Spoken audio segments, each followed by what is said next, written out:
Olá, muito bem-vindos! Eu estou iniciando mais uma live falando sobre os presidentes da República, os mais importantes presidentes. Olha só, Michela Ornelas, que saudade de você, gata! Tudo bem? Muito bacana! Luciana, muito bem-vinda! Hoje o nosso assunto é um assunto maravilhoso. Falar sobre presidentes da República foi muito gostoso para mim. E nós começamos falando sobre George Washington, que foi o primeiro presidente dos Estados Unidos. Falamos depois disso sobre o Jango, e trouxemos também o neto do Jango aqui para falar sobre o momento dele. Falamos coisas bacanas sobre ele também, dissemos sobre a ditadura, e o Christopher, no caso, que é o neto do Jango, ele falou muito bem, falou sobre como foi a gestão do Jânio Quadros, né, do Jango. O Jânio Quadros, ainda falamos dele também. Falamos sobre Nelson Mandela com Luiz Marinho, e como ele conseguiu realmente trazer uma nova diferença para o mundo. Que saudade de você, Dr. Patrick. Vou chamar aqui o Dr. Patrick para a gente estarmos juntos aqui. Meu herói, vocês vão saber já já porque toda mulher quer ele, toda mulher quer ele. Doutor Patrick Peloso, muito bem-vindo! Tudo bem, obrigado. Tudo bem, e você? Ótimo. A Stephanie tá aí e eu tô falando para o pessoal aqui que todo mundo te quer. Isso aí, obrigado. Doutor Patrick, um prazer imenso receber você aqui na nossa sala de visita, falando sobre um tema tão importante. Doutor Patrick Peloso, ele, além de cirurgião dentista, ele faz a gente cada dia mais bonita, botox, preenchimento. Conta um pouco aí quem é você e fala sobre o seu trabalho, que eu sou encantada com a tua missão de vida. Obrigado, viu, Regina? Primeiramente, obrigado pelo convite. É um prazer estar aqui com você, compartilhando aí um pouquinho da minha história, um pouquinho da trajetória.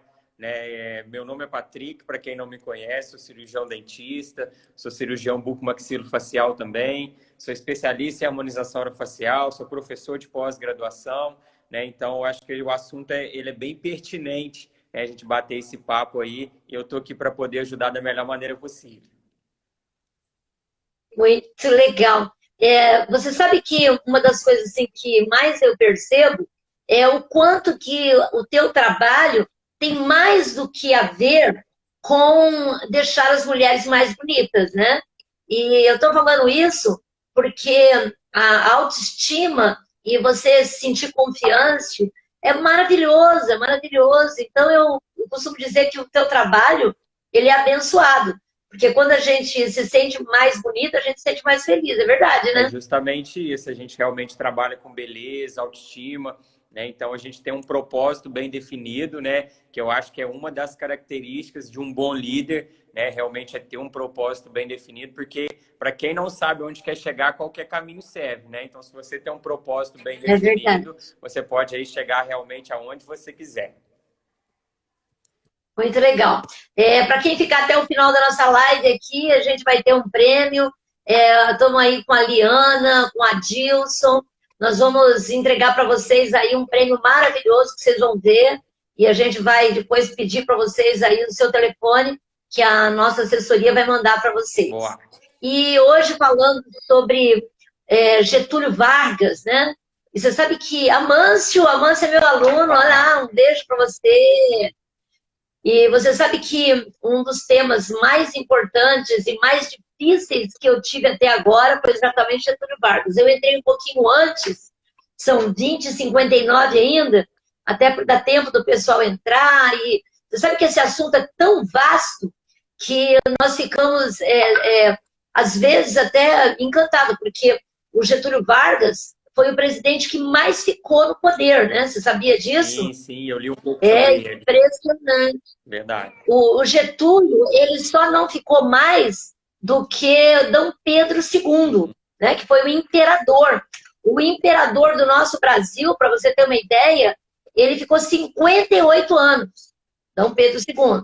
E o Getúlio ficou 18 anos entre os mandatos que ele teve. E por que é tão importante a gente falar sobre Getúlio Vargas? Porque a história dele demanda também a história do nosso país, do mundo até. E a história de Getúlio também fala sobre muitos dos momentos atuais. Aí o Axel, seu pai, Todo mundo aí, olá, Beni está aí também, beijo grande, Stephanie. E o Getúlio, ele fala sobre um momento também muito atual, que a gente está vivendo hoje, porque grande parte das pessoas, elas estão num momento muito bipolar, muito depressivo, e o Getúlio, para quem não sabe, ele teve na família dele uma sina, né? Porque ele cometeu suicídio, o filho dele cometeu suicídio e o neto dele cometeu suicídio. verdade. E a gente vê hoje a segunda maior causa de morte entre os jovens é o suicídio. Eu tenho um projeto que fala sobre isso, né? Quem pode salvar o meu filho, que está ligado realmente à depressão. E a gente vai falar sobre isso também, e a gente vai contar curiosidades que ninguém sabe, ou pouca gente sabe sobre Getúlio Vargas, que eu pesquisei bastante. E eu quero que você fale um pouco do que você vê, como é que você vê a política. Mariela Salete entrou, Marcela, beijo. Fica aí que vocês vão ganhar prêmio, hein? Fica todo mundo. Tem aqui um aviãozinho. Faz o seguinte, pega esse aviãozinho, chama mais 5 pessoas, 6. Vamos encher essa sala com um assunto tão bacana como esse aqui. Eu estava falando para você sobre algo muito importante, porque tem gente que fala que não gosta de política. Só que quem não gosta de política também não consegue entender o momento atual, né, e não consegue votar bem. Então, essas lives que eu estou fazendo, que significa conhecer a história do Brasil e conhecer a história também, a nossa história, né? Porque vocês vão ver aí que a história do Getúlio tem muito a ver, assim, o segundo momento dele, onde ele se suicidou, tem muito a ver com a família, com o filho dele, que ele deixou tomar conta do poder. Então, olha que coisa, né? De repente, a gente tem que perceber mais. E eu quero que você fale um pouco como é que você vê a política atual e como é que você vê Getúlio Vargas dentro do contexto. Legal, Regina, excelente colocação, né? E sejam todos bem-vindos. Meu professor Sidney Mandarino está aí. Um grande beijo para o meu grande mestre, né? Entre outros, Eduardo aí, Leni também. Né, Regina, a gente está vivendo assim, um momento atípico, né, no Brasil, né, no mundo, né, por si só. Mas assim, uma coisa que me destacou muito na vida de Getúlio é que ele sempre assumiu a responsabilidade. Né? A gente é 100% responsável, né, por tudo que acontece na nossa vida. Né? Então, realmente, eu acho que esse é um ponto muito importante, né? A gente ser protagonista da vida, como Getúlio Vargas também foi. É verdade. Você sabe que ele só não assumia uma coisa na vida dele. Você sabe qual era, não? Não sei. A altura dele. Ele tinha 1,60 m e ele, toda vez que eu tirar foto dele, ele pedia para tirar de um lado e de outro para não mostrar que ele era baixinho, né? Muito legal isso. E realmente, né? Ele foi um homem ilustre, foi alguém que fez uma diferença muito grande nos dias atuais. E ele nasceu em São Borja, em 1882, no dia 19 de abril. 19 de abril, eu penso que ele é do quê? De abril, deve ser libriano, é isso? Eu não sei se é... Quem sabe dizer aí, qual o signo que era o Getúlio Vargas? Ele nasceu dia 19 de abril de 1882, em São Borja, e ele morreu no Rio no dia 24 de agosto de 1954, né? E a morte dele foi uma morte... mais de 100 mil pessoas seguiram, né, o enterro dele, e foi assim muito triste e foi muito marcante. Ele assumiu a liderança civil, política, revolucionária em 1930. Ele foi presidente em 2 períodos. O primeiro governo dele foi mais ou menos de 1930 a 1940, Que... e depois ele teve, na verdade foram 3 fases o governo do Getúlio. Depois de 1930 a 1934, e a última fase dele, né, que foi até 1954, quando ele cometeu o suicídio, que a gente vai contar quais as causas do suicídio. Fica todo mundo aí ligado, que vão receber um prêmio no final. E a gente vai falar um pouco, né, sobre quem era ele e como é que ele chegou aonde ele chegou. O Getúlio, ele teve um período, o primeiro período dele foi um período realmente da ditadura, ele foi um ditador, você sabia disso? Sim. Ele foi um ditador no primeiro período. Ele teve muitas polêmicas, ele teve um governo provisório, e ali quem mandava era ele. O Getúlio não tinha mais ninguém que estivesse abaixo dele, e ele, naquele momento em que ele estava naquele poder político muito grande, ele cria um monopólio, né? Ele queria ser muito populista, mas como é que ele pode ser populista sendo um ditador? E começa ali uma grande reviravolta, porque ele cria ali o sindicalismo. Só que o sindicalismo era todo ligado para ele queria ter popularidade. E ele começa a evoluir para aí, né? Ele criou também a CLT, né? Foi naquela época. Foi no primeiro governo dele que ele criou também a CLT. Em 1934, ele cria a nova Constituição. Então, lá ele criou o voto secreto, ele criou o voto feminino. Você acredita que em 1934 a mulher não podia votar? Vamos focar um pouco sobre isso? É verdade. Realmente, as mulheres, né, até um tempo atrás, né, realmente não tinha muito espaço, né, na sociedade, né, um preconceito. Né? Hoje a gente tem realmente mulheres até na presidência fazendo um papel extraordinário, né, Regina? Então, realmente, as mulheres estão tomando conta do pedaço. Ele também, naquela época, o primário não era obrigatório. Olha que interessante. Então, as mães não precisavam colocar seus filhos na escola. Então, foi com o governo do Getúlio Vargas que ele colocou, então, o voto secreto, colocou a mulher podendo votar, colocou também o primário obrigatório e criou as leis trabalhistas. Então, ele, mesmo como ditador, ele fez muita coisa. Ele queria realmente fazer a diferença, né? Ele teve alguns momentos, é lógico, que ele foi muito questionado e teve muita gente querendo que ele saísse. E começou pela ANL, que era a Aliança Nacional Libertadora, que era da esquerda, e tinha também a direita, né, que era a AIB, Ação Integrada Brasileira. E eles começavam, então, a brigar para que queriam o Estado corporativista. Então, eles queriam que o Getúlio saísse realmente, né? E esse movimento foi um movimento muito forte, que começou, então, uma briga muito grande naquele momento. Vamos falar um pouquinho da política atual em comparação com o Getúlio, né? Hoje, como é que você... Porque o pessoal fala assim para mim, não fala de política que dá problema. A gente não precisa falar das pessoas, vamos falar do momento atual que a gente está vivendo. Como é que você tem visto tudo isso? Sem se comprometer, né, Patrick? Eu sei que você é um diplomata. É verdade, né? Eu sou um mastermind, então realmente a gente tem que estar sempre aqui muito atento, né, Reginaldo? A gente vai falar sobre política, a gente vai falar sobre religião, né? Então realmente assim, é um assunto muito importante e a gente tem que estar sempre contribuindo, né, para que realmente as coisas aconteçam, né? E Getúlio Vargas sempre, ele não nasceu um líder, né, Regina? Ele se transformou, né, várias vezes aí a bibliografia dele, ele fracassou várias vezes, ele errou, ele tentou algumas candidaturas e não conseguiu, né? E realmente o contrário de sucesso não é fracasso, né? O contrário de sucesso é desistência, né? Então ele não desistiu, né? Ele foi atrás, correu e realmente conseguiu aí uma carreira de sucesso, né? E deixando uma frase muito, muito especial no final, né? Ele sai da vida, mas para poder entrar na história. Isso mesmo, isso mesmo. E entrou na história, né? Você vê que foram 18 anos de presidência da República e ele realmente, na carta suicida dele, ele fala sobre isso. E eu estou falando sobre o momento atual também, que assim como nós estamos vivendo um momento muito de crise hoje, Getúlio Vargas também viveu, né? Vários momentos de crise.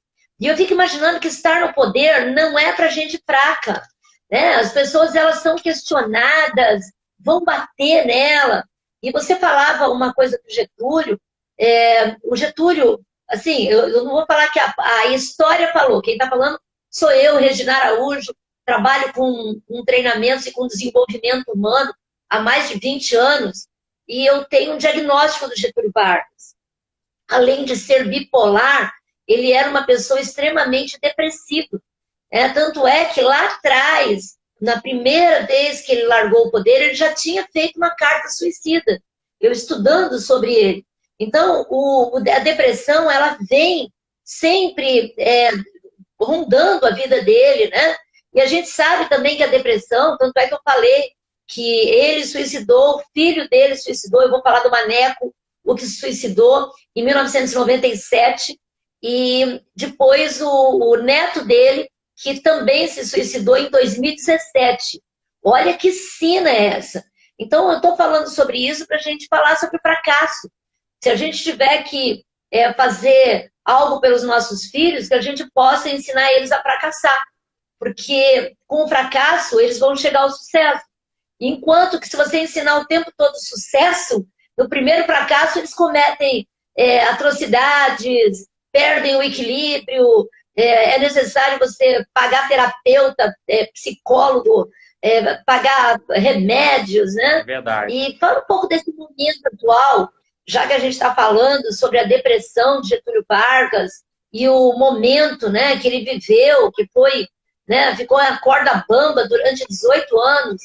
Né? Como é que você vê esse momento levado para o teu trabalho, né? O momento de que nós precisamos nos sentir mais felizes, melhores e procurar o teu trabalho? Conta um pouco sobre isso para a gente. Ótimo, Regina. Realmente é exatamente isso, né? A gente está realmente vivendo um momento de baixa, né? Tanto aí na política, né? A gente está aí passando por um momento de crise, mas realmente são nesses momentos desafiadores, né, que a gente surge novos empreendedores, novas ideias, novas criações, né? Então eu tenho muita esperança de que muita coisa boa há de acontecer, né, depois dessa crise aí. Eu tenho certeza que o governo vai melhorar, as coisas vão voltar, o mercado vai voltar a aquecer, né? E realmente sempre depois da chuva, né, o sol volta a brilhar. É verdade. A Kalima entrou aí, entrou também a doutor, acho que é teu professor, né, não? Ah, o Dê uma olhadinha aí. Marcelo Braga tá aí, Marcelo. né? Então só tem cadê a Kênia, seja bem-vinda, Kênia, Marcela. É. O pessoal tá aí. Também estou falando aqui, ó, muita gente se descobriu nessa pandemia. Eu fui uma, tá? Que eu me redescobri, essas lives que eu estou fazendo sobre o presidente da República, justamente porque eu me reinventei. Eu quis estudar mais, falar sobre isso lá no meu YouTube. Tem todos os presidentes. Essa live vai estar lá no meu YouTube também, com o Dr. Patrick. Então, se você quiser saber mais sobre Nelson Mandela, semana passada nós falamos sobre Obama, sobre George Washington, falamos sobre o Jango, também vamos falar, sabe que vai ter uma live agora, bônus, que vai ser fantástica. Vai ser o homem mais polêmico do mundo. E a gente vai falar sobre oratória, marketing pessoal e liderança. E a nossa live da semana que vem, bônus, que encerraria, é sobre Adolf Hitler. Ó! Show! A Renata, oi querida, beijo, saudade de você, Renata Gonçalves. Deixa eu ver o que tá ali, eu mesmo, cadê? Falaram para mim aqui, ó. Eu mesmo, como estou em estágio de final, eu quero perceber muita coisa.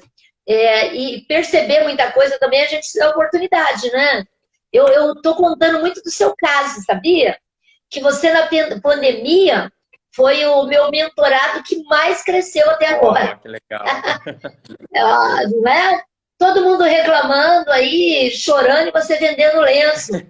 Fala para eles como é que você fez isso. Conta aí a sua virada, verdade, né? As novidades. Eu acho que excelente colocação, né? Eu acho que quando algumas portas fecham, né, e se a gente está com bons olhos, outras abrem. né? Então, realmente, na pandemia, como eu fiquei limitado, né, de não poder sair de casa, de não poder atender, né, e eu sou professor aí há quase 3 anos, né, eu vi ali que um curso online cairia muito bem, né, agora, nessa época, né, e realmente a gente se dedicou, a gente, assim, aprendeu uma nova habilidade, né? Tem uma frase que eu adoro, que é ou você aumenta suas habilidades ou você diminui seus sonhos, né? Então, eu saí da minha zona de conforto, né?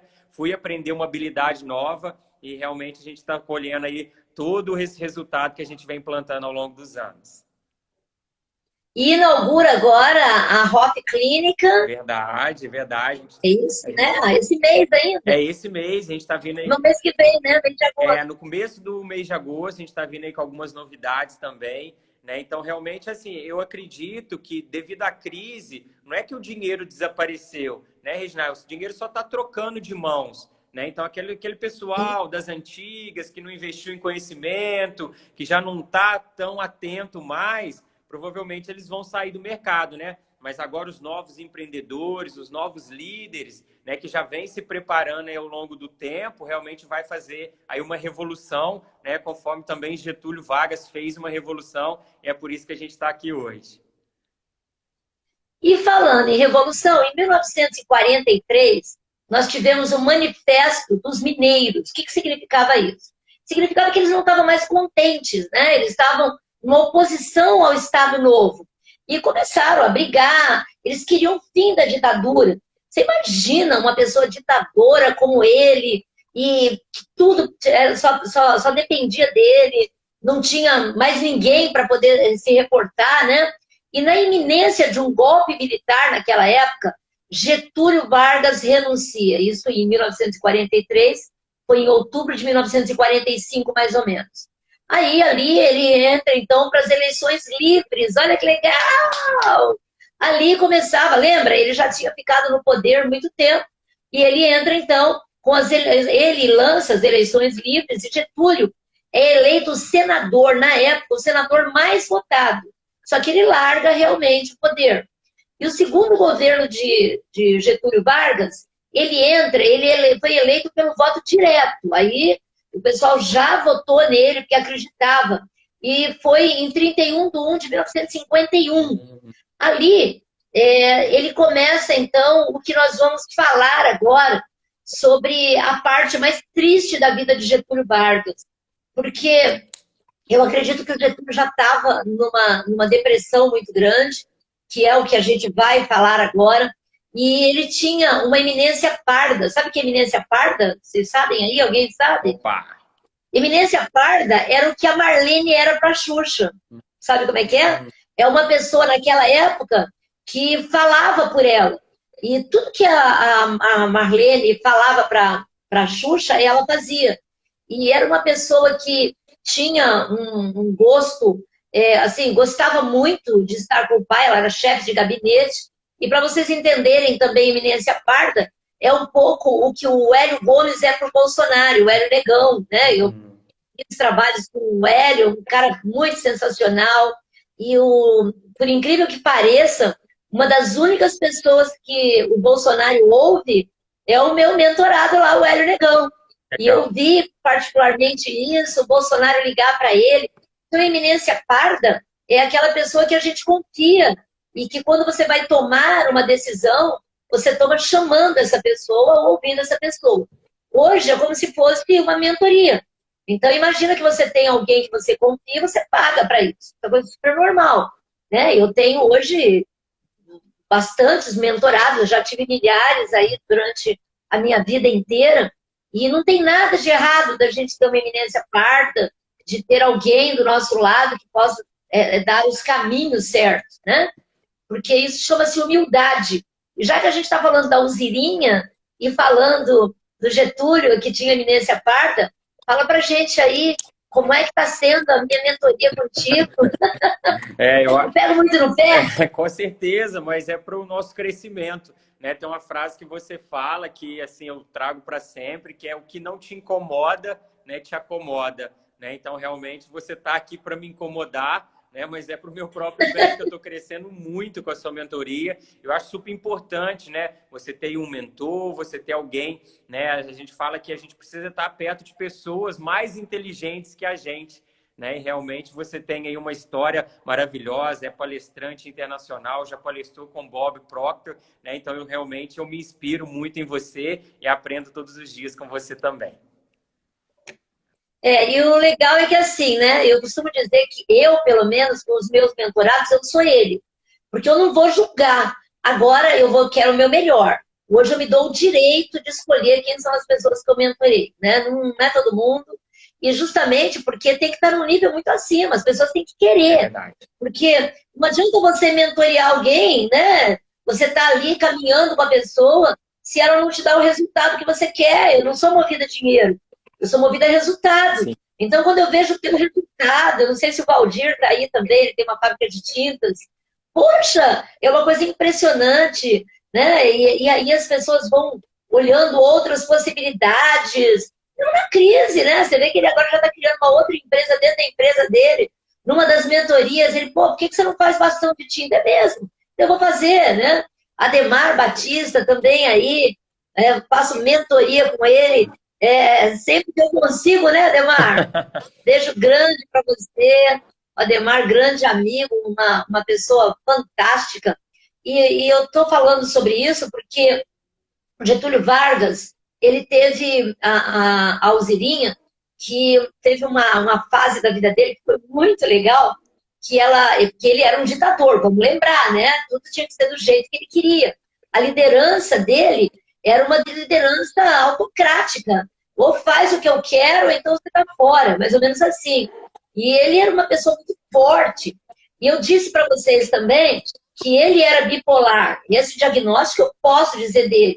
Né? Então, como bipolar, tinha alguns momentos que ele estava lá em cima, muito feliz, alegre. Em alguns momentos ele estava no fundo do poço. Né? E vamos lembrar também que naquela época a gente não tinha os mesmos recursos que a gente tem hoje. O que é o recurso de hoje? Então, eu consigo fazer uma terapia, eu consigo fazer uma reprogramação mental, eu consigo tomar remédios. E naquela época, nada disso existia. Então, você imagina que ele ficou 18 anos no poder, lutando com uma depressão e lidando com esse momento que ele vivia. E a Alzirinha, um dia chegou no gabinete e falou na frente de todo mundo: você é o pior político que eu já vi na minha vida. Você não ouve ninguém. Você é uma pessoa horrível, né? Ela estava nervosa e começou a falar um monte de coisa para o Getúlio. E a sala, né, numa reunião, ele falou: sabe que você não está totalmente errada? Né? E eu estou te falando isso porque não importa quem você seja, se é um presidente da República ou se você é um dentista, você tem que ter alguém para você ouvir que te coloque nos eixos. E quem ama, fala a verdade, não é assim? É verdade. Você não vai falar o que a pessoa quer ouvir, né? Então fica aí a minha pergunta para vocês. Quem são as pessoas que você ouve verdadeiramente e que você não fica buscando aplausos? Ó, dá um like aí de coraçãozinho, porque eu fiz um curso de YouTube agora e eu sei que quanto mais coração você tiver de Instagram, mais e mais a gente vai subir, né? E coloca aí também o nosso aviãozinho, chama o pessoal. A Cici também, eu faço mentoria com ela, tá aqui com a gente, um beijo. E falando sobre isso, né? Que a gente volta a tocar nesse assunto, sobre depressão, sobre ter um mentor, sobre conseguir trazer as pessoas para o nosso lado. Lá nesse momento em que ele volta, né? Como presidente da República, ele deixa não só a filha dele, porque a filha dele era uma boa mentora, e aí eu vou dizer mais uma vez, você se torna 5 pessoas que você mais convive. E a gente não pode confundir a nossa vida profissional com a nossa vida familiar. Olha, um dos maiores desafios que eu tenho na minha mentoria é separar isso. Porque muitas vezes eu tenho que falar para o marido assim: ó, manda tua mulher embora da empresa. Né? Por quê? Porque ela vai te dar prejuízo, porque ela chega atrasada, porque ela não respeita as regras, às vezes, já aconteceu de eu pedir, né, dentro de uma consultoria, né, abrir uma outra empresa para os irmãos de uma pessoa que eu fazia supermercado, né, porque os irmãos estavam quebrando a empresa. E essa confusão que a gente tem de ter uma empresa familiar é a parte mais difícil e é o que destruiu Getúlio Vargas. Fiquem sabendo que a destruição e o suicídio do Getúlio Vargas foi em misturar vida familiar com a vida pública. Sabia disso? Pouca gente sabe. Eu gosto dessas coisas. Fala um pouco sobre isso, sobre você manter a tua família. Você trabalha com a Stephanie. Como é para você manter, né? Porque isso também vai ajudar bastante gente aqui. Como é que é manter uma empresa familiar? Você conseguiu separar ou você está igual o Getúlio Vargas aí patinando? Não, realmente a gente tem que separar, né, Regina? O que é do trabalho, né, problemas no trabalho que todo mundo tem, realmente tem que ser discutido no trabalho. Né? A partir que você entra em casa, você deixa os problemas do trabalho no trabalho e realmente foca na sua vida familiar. Então, quando você tem esse equilíbrio, né, saber diferenciar o trabalho da vida familiar, as coisas começam a acontecer de uma maneira mais agradável. Né? E quando você pega tudo do trabalho, tudo da família e não sabe separar, né, a vida acaba se tornando um caos. Né? Então é muito importante a gente sempre ter pessoas que nos orientem, né? Pessoas que estejam ali para poder nos ajudar. Né? Que a gente realmente tem momentos de alta e baixa. Né? E quando a gente está em baixa, tem pessoas que nos apoiam. Vou dar cargo para quem não merece também, não é isso? É justamente isso, é justamente isso. Se você quer ajudar um irmão, uma irmã, um pai, uma mãe, daí você fala, não, vou ajudar ele. Coloca uma pessoa no cargo que não é quebra a tua empresa. É verdade. Né? Então ajuda de outra maneira. Às vezes eu falo assim, pô, dá a mesada para ela na tua casa, que você vai ganhar muito mais. É verdade, né? É verdade. E eu estou falando isso, tudo que eu falo tem um contexto, né? Eu não vou falar isso se eu não estiver falando sobre Getúlio Vargas, tá? E o Getúlio Vargas, ele trouxe para ele, né? O filho dele era advogado, o Maneco, ele chamava Manuel, né? E o filho dele também começou a gastar muito dinheiro na política. E à medida que quanto mais ele gastava, né, mais e mais e mais ele ia perdendo dinheiro. E a vida dele ficou um caos. Mas o Getúlio, lembra que eu te disse que ele era bipolar e que ele estava em depressão? Sim. Então ele meio que se isolava. A pessoa bipolar, ela não fica por dentro das coisas que estão acontecendo. Então tem momentos que é como se fosse um autista. Então ele fica no canto dele e não quer saber de mais nada. E o que aconteceu com Getúlio nos anos que antecederam o seu suicídio, no último mandato dele, foi que a Alzirinha, que era a chefe de gabinete, tomava mais decisões do que ele. Ela foi uma grande pessoa na vida dele, era uma pessoa honesta, só que o filho dele, à medida que gastava muito e não conseguia manter a vida financeira, foi fazer a pior besteira que se pode fazer, foi vender os imóveis dele para um chefe da guarda, né? Esse chefe da guarda foi o que ocasionou toda o fim do mandato de Getúlio, que ocasionou até os dias atuais. Você vê que foi tudo briga de família. E naquela época, a gente tinha lá o ministro do Trabalho, se não me engano, era Juscelino Kubitschek, não era João Goulart. João Goulart, que era o neto do Christopher, que esteve aqui com a gente. Ele era ministro do Trabalho naquela época, e para você entender melhor, ele deu 100% de aumento no salário mínimo. Isso não foi nada muito absurdo, porque o salário mínimo naquela época era uma coisa que estava completamente defasada. E aí começou, então, uma briga imensa, né? Justamente porque como é que pode aumentar em 100% o salário mínimo? E volto a te dizer, muito do que aconteceu no governo dele, ele não via muitas consequências, porque ele estava meio que isolado do mundo, né?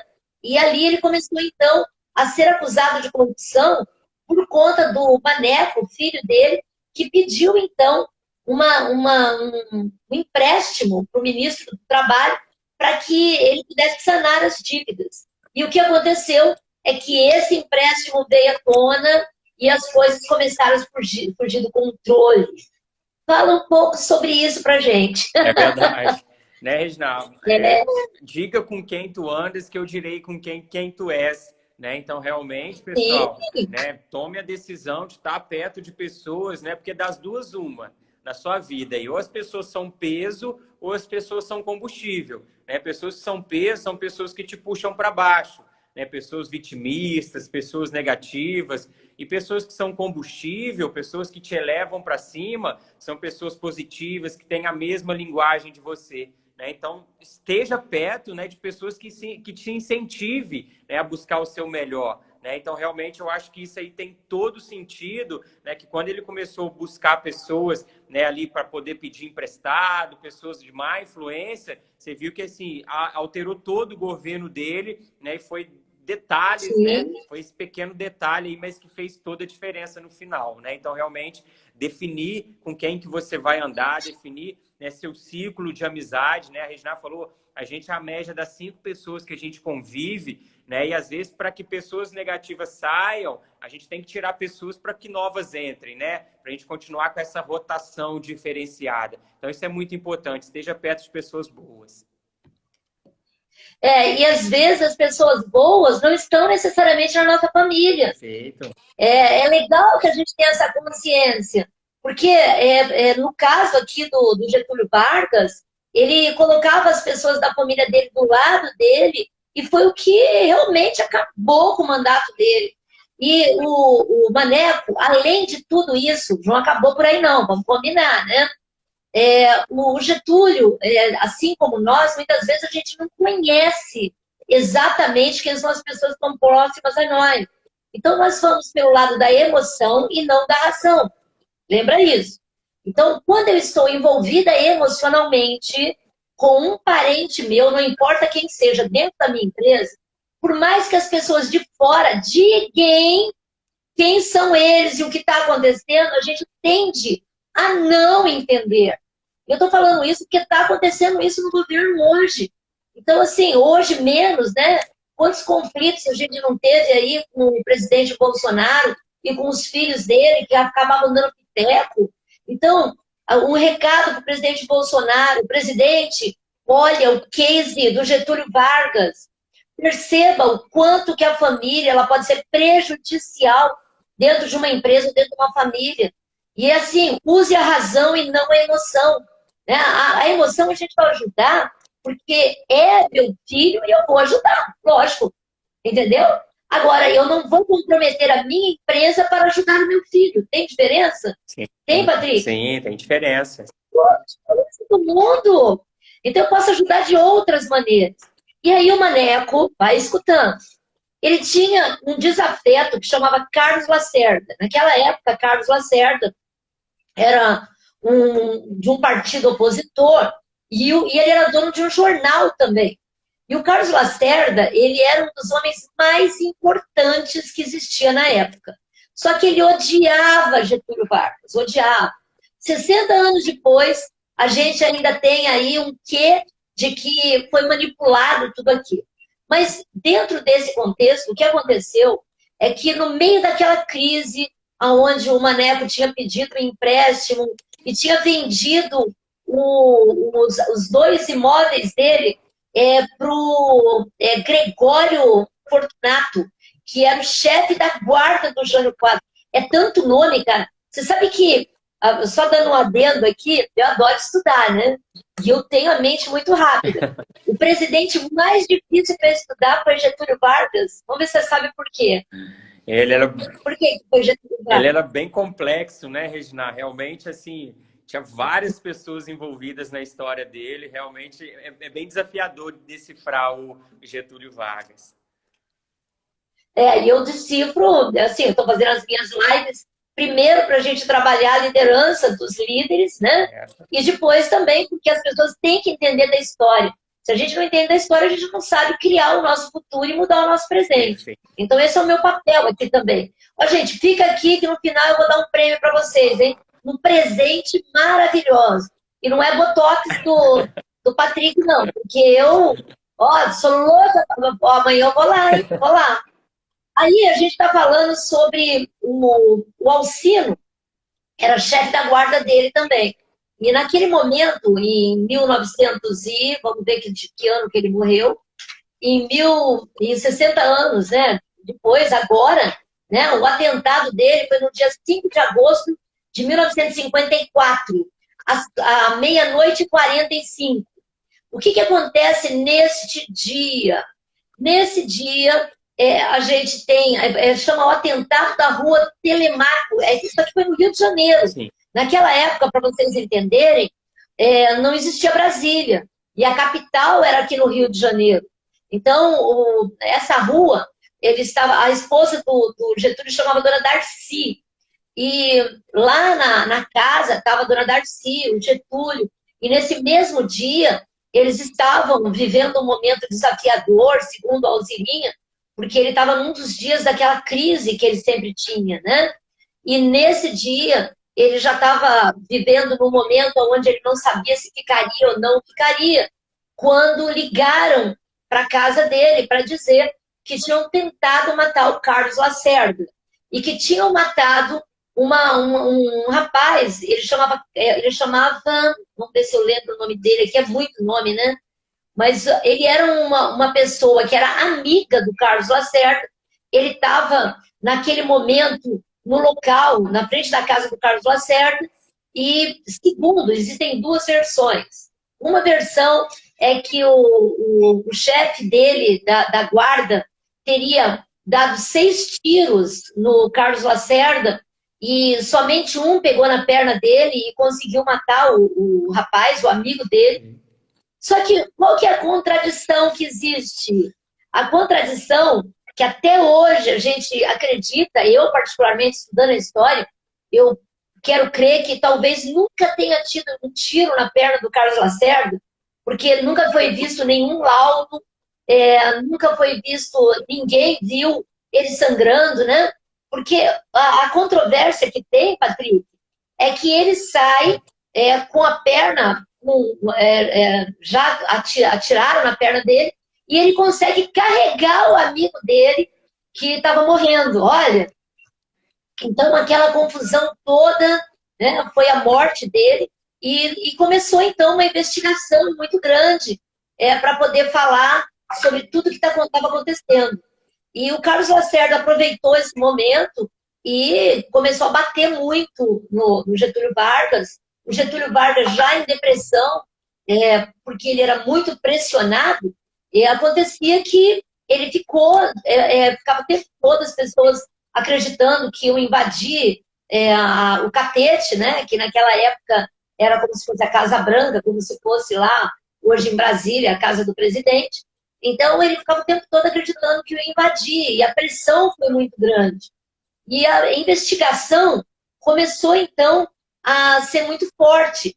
E prenderam, então, o primeiro, né, porque existiam 2 homens, e prenderam, então, o chefe da guarda dele, que confessou o crime e disse que quem tinha mandado matar, quem era, vamos ver se você sabe, quem tinha mandado matar o Carlos Lacerda?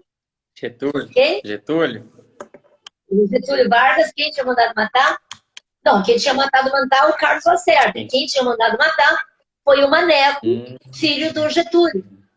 E aí que cria grande confusão, porque pode ser que isso nunca tenha acontecido, né? Porque assim, essa é a história que a gente sabe, essa é a história que conta no Enem. Agora, se a gente se aprofundar um pouco mais, pode ser que isso nunca tenha acontecido, porque naquela época existia tortura.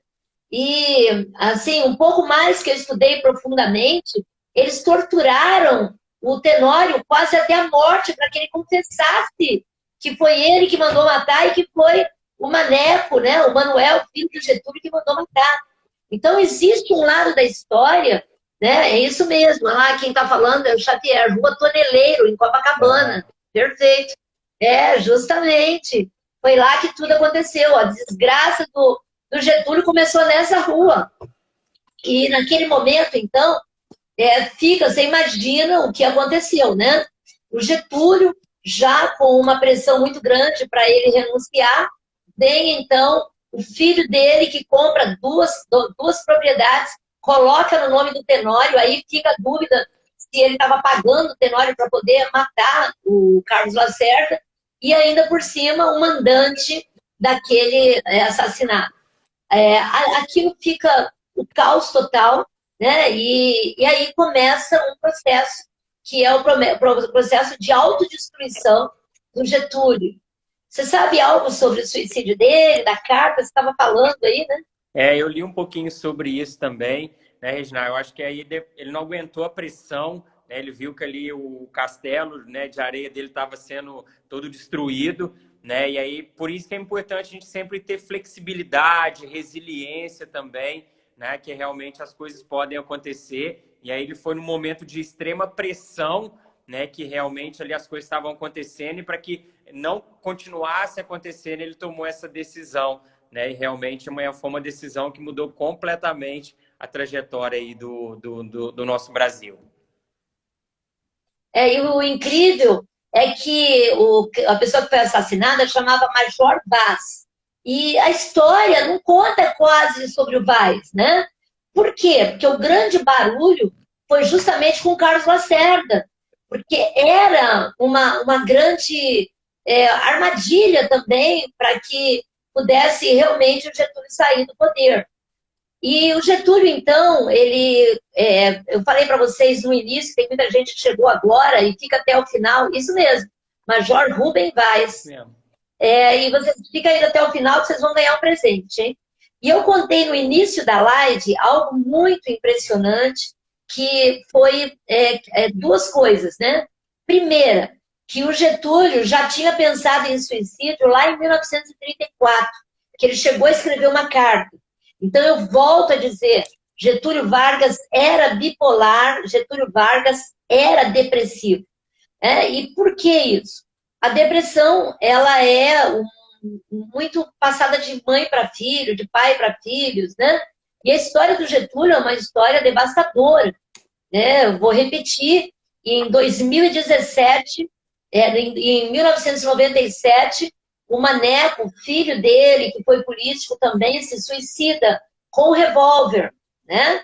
E em 2017, o neto Getulinho também se suicida com um revólver. E, quer dizer, foram 3 gerações. Gente, dá um like aí, se está gostando dessa história maravilhosa. Bota coraçãozinho, muito coraçãozinho, estou precisando de coração. Patrick também, né, Patrick? Não é bom ter coração na nossa vida? É muito bom, é isso aí. Aí, ninguém tá dando coração. Vai lá, gente, bota coração aí, quero todo mundo botando coração. E o que acontece? E pouca gente sabe disso, né?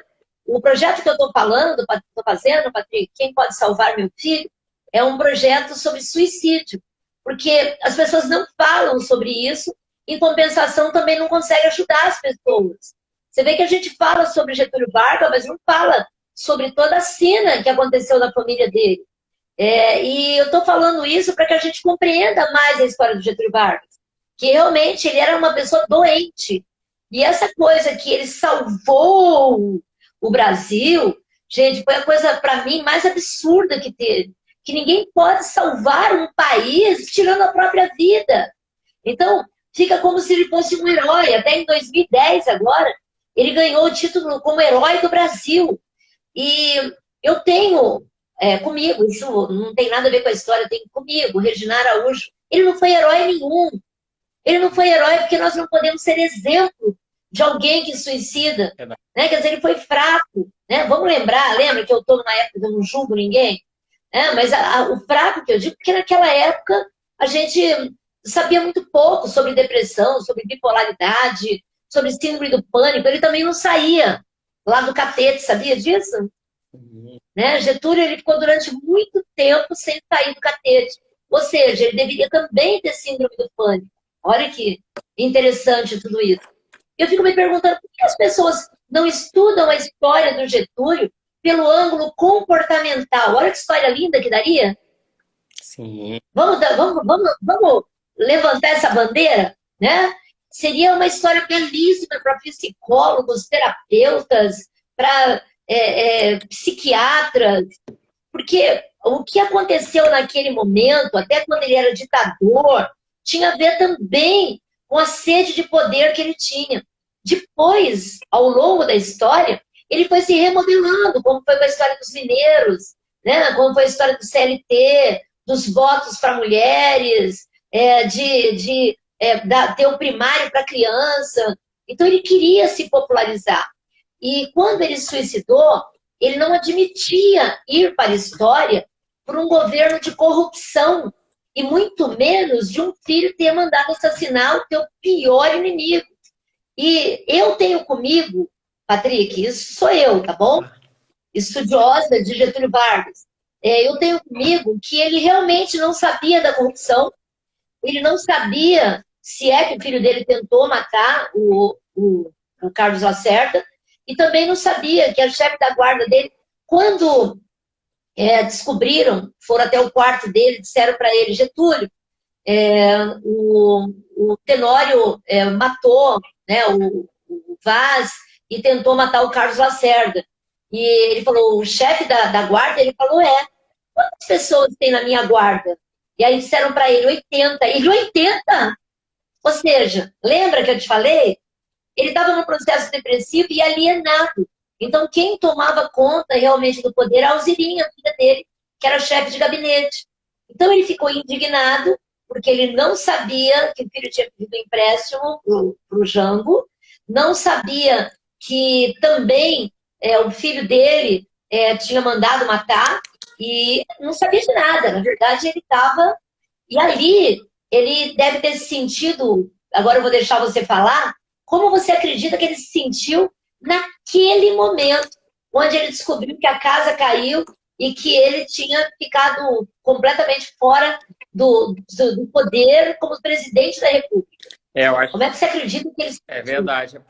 Provavelmente ele ia ter se sentido traído, né, Regina? Quando ele teve ali o momento, né, de reclusão, né, onde ele poderia ter pessoas ali podendo ajudar, mas provavelmente ele se sentiu traído, né, por isso que ele falou, poxa, isso tudo aqui, né, e realmente aí já era tarde demais, né, Regina? Ele deixou, igual você falou muito bem, ele era bipolar, e quando ele se reclusou, né, ele não conseguiu mais dar sequência no processo.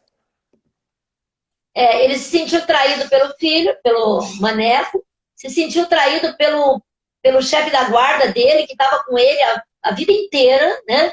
Se sentiu traído também pelo Jango, que o Jango emprestou, ele era ministro do Trabalho na época, emprestou dinheiro para o filho dele através de um empréstimo que tinha, né, no governo, e ele jamais poderia ter feito isso. Ele deve ter se sentido também traído pela Alzirinha, porque talvez a Alzirinha soubesse isso e não tinha contado para ele. E também pela Darcy, a esposa dele, que era mãe, provavelmente também sabia de toda a história. Então, ou seja, o cara é presidente da República, vai vendo, presidente da República, e tudo isso acontece nas barbas dele e ele não vê nada. Volto a dizer, todas as vezes que nós confundimos empresa, governo com família, dá nisso. Então, volto a dizer para o nosso presidente Bolsonaro, presidente, governe sem família.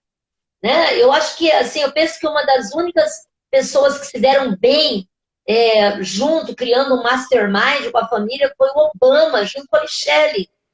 Eles formaram um casal fantástico, ela foi malhada o tempo todo, as pessoas criticavam ela teve que sair um pouco. Só que eu tenho comigo que muito do governo do Obama tinha ela como eminência parda, né? Nós falamos aqui sobre eminência parda já. Então, muito tinha a eminência parda da Michelle Obama. Então, assim, é lógico que tem exceções. E a gente deve levar em consideração as exceções. Exceções, sim, não tenha dúvida. Né? Como eu disse, que o Hélio Lopes, o Hélio Negão, é também a eminência parda do presidente Bolsonaro, e não tem nada de errado. Agora, é necessário que a gente perceba e seja frio o suficiente para entender o que é verdade e o que é mentira. Né? Porque a emoção, ela toma conta da razão, e quando você percebe, a tua emoção fez com que você perdesse o cargo mais importante do país, que é o cargo de presidente da República. Então, fiquem sabendo que ele não caiu por conta de coisas que muita gente fala, né? Na verdade, ele caiu por conta da depressão e por conta de tudo que o filho dele fez naquele momento. E o filho dele se suicidou agora, há pouquíssimo tempo, em 1997, quem se suicidou em 2017, pouco tempo, né?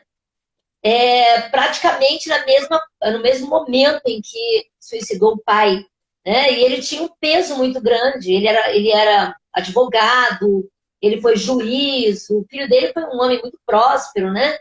E também não soube tomar conta das suas emoções. A 8ª lei do êxito de Napoleão Hill fala sobre autocontrole. E é o que mais nós precisamos nesse momento, né? Eu vejo, assim, as pessoas perdendo completamente a razão nessa pandemia.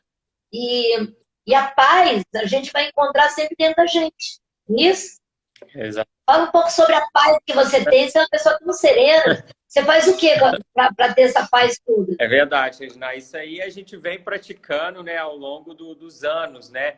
E aí tem várias dicas, né? Se conhecer, né? Se conectar, eu acredito que talvez seja uma das principais dicas, né? Então, se conectar com a natureza também, né? Estar perto de pessoas. Você faz trilhas, né? Trilhas, claro. Você faz trilhas? Faço trilhas. Inclusive, eu estou aqui em Teresópolis. Conta aí pro pessoal, aonde que você faz trilha para eles seguirem você? Eu estou aqui em Teresópolis, né? Na região serrana, né? Se você não conhece, sugiro fortemente que venha conhecer essa cidade maravilhosa. E aqui tem várias trilhas.